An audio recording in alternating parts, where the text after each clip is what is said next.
Hello दोस्तों, आज हम कर रहे हैं कक्षा 10th में संस्कृति पाठ। संस्कृति जो पाठ है वो लिखा हुआ है भदंत आनंद कौशलयन का, उसका पाठ का सार, इनका परिचय, लेखक का परिचय और पाठ का सार अपने इस वीडियो में। अगर आपको वीडियो पसंद आए तो प्लीज़ लाइक, कमेंट और शेयर करना ना भूलें। चैनल को भी सब्सक्राइब करना ना भूलें। चलिए बिना देर किए हम प्रारंभ करते हैं।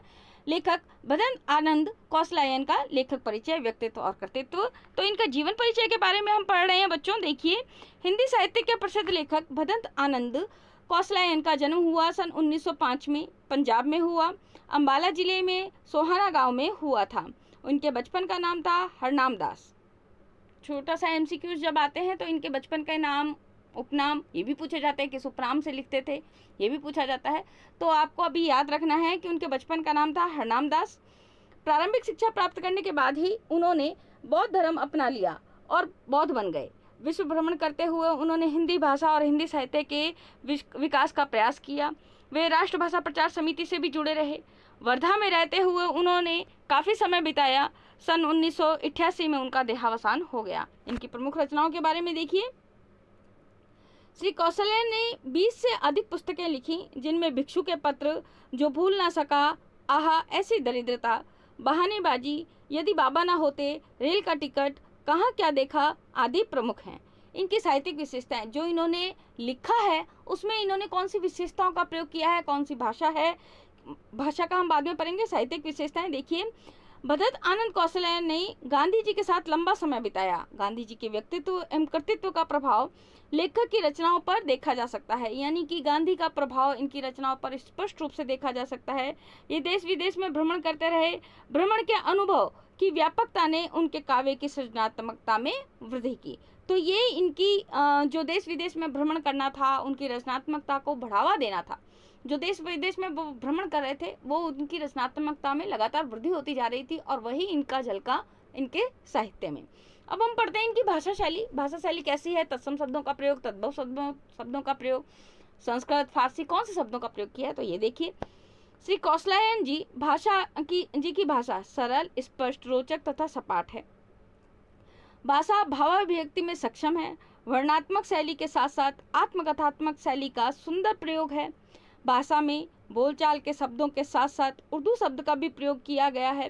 तत्सम शब्दों की बहुलता है, जैसे साक्षात, संस्कृति, प्रवृत्ति, प्रेरणा, परिष्कृत, ज्वाला, मनीषियों, तृष्णा आदि। तो ये हो गई इनकी भाषा शैली। अब हम पढ़ेंगे इनके पाठ का सार।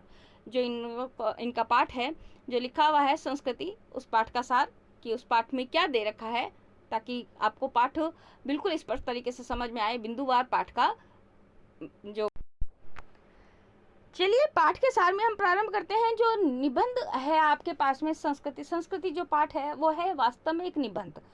संस्कृति नामक प्रस्तुत पाठ एक निबंध है जो हमें सभ्यता और संस्कृति का ज्ञान कराता है। पाठ में अनेक उदाहरणों के माध्यम से संस्कृति और सभ्यता की परिभाषा बताने की कोशिश की गई है। लेखक सभ्यता को संस्कृति का परिणाम बताते हुए कहता है कि मानव संस्कृति का बंटवारा नहीं किया जा सकता। जो लोग संस्कृति का बंटवारा करना चाहते हैं उन्हें देखकर लेखक दुखी होता है। लेखक का मानना है कि जिससे मानव कल्याण नहीं हो सकता वह न सभ्यता है और न ही संस्कृति। सभ्यता और संस्कृति देखिए, लेखक ने अपने निबंध संस्कृति में, सभ्यता और संस्कृति में क्या संबंध है और क्या अंतर है, इन दोनों के बारे में भी स्पष्ट बताया है कि क्या संबंध है सभ्यता में और संस्कृति में, तो इनमें संबंध क्या है और अंतर क्या है, दोनों को स्पष्ट करने का प्रयास किया है। लेखक के अनुसार जो शब्द सबसे अधिक प्रयोग किए जाते हैं और अच्छी तरह उनका अर्थ समझ में नहीं आता है या बहुत कम लोग उसका अर्थ समझ पाते हैं, वे शब्द सभ्यता और संस्कृति है। लेखक ने दोनों के अर्थ को समझाने के दो उदाहरण भी दिए हैं। देखिए, अग्नि का उदाहरण दिया है और सुई धागे का उदाहरण दिया है। अग्नि का उदाहरण लेखक ने सभ्यता संस्कृति का अर्थ को समझाने के लिए पहला उदाहरण दिया है अग्नि का, कि जब मानव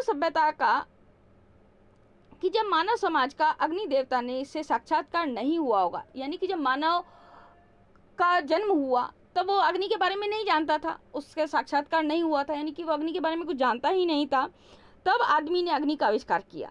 जिस आदमी ने अग्नि का आविष्कार किया होगा वह कितना बड़ा आविष्कार करता रहा होगा। हम सब जानते हैं कि जब अग्नि का आविष्कार किया तो आदमी ने जब दो पत्थरों को रगड़ा आपस में तो उसमें से एक चिंगारी उत्पन्न हुई।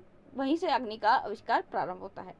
अब देखिए सुई धागे का उदाहरण। जिस मनुष्य के दिमाग में सुई धागे की बात पहली बार आई होगी कि लोहे के एक टुकड़े को घिसकर उसके एक सिरे पर छेद करके छेद में धागा डालकर कपड़े के दो टुकड़े एक साथ जोड़े जा सकते हैं, वह कितना बड़ा आविष्कार करता रहा होगा। यह पहले उदाहरण में है कि किसी व्यक्ति विशेष की आग का आविष्कार कर सकने की शक्ति और दूसरी चीज आग का आविष्कार।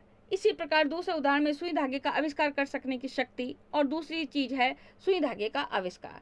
संस्कृति और सभ्यता का स्पष्टीकरण करते हुए लेखक क्या कहता है, देखिए, जिस योग्यता, प्रवृत्ति अथवा प्रेरणा के बल पर आग का और सुई धागे का आविष्कार हुआ है, व्यक्ति विशेष की संस्कृति और उस संस्कृति द्वारा जो आविष्कार हुआ, जो चीज उसने अपने तथा दूसरों के लिए आविष्कार की, उसका नाम है सभ्यता।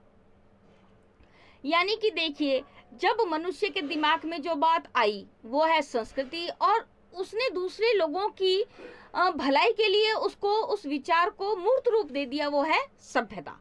इतनी सी बात समझनी है आपको। इस तरह जो चीज जितनी परिष्कृत होगी, जितनी परिष्कृत मतलब सुधरती जाएगी, जितनी साफ सुथरी होती जाएगी, उतना ही उसका आविष्कार करने वाला सुसंस्कृत होता चला जाएगा। अतः जो व्यक्ति किसी चीज का आविष्कार करता है वह सुसंस्कृत व्यक्ति होता है।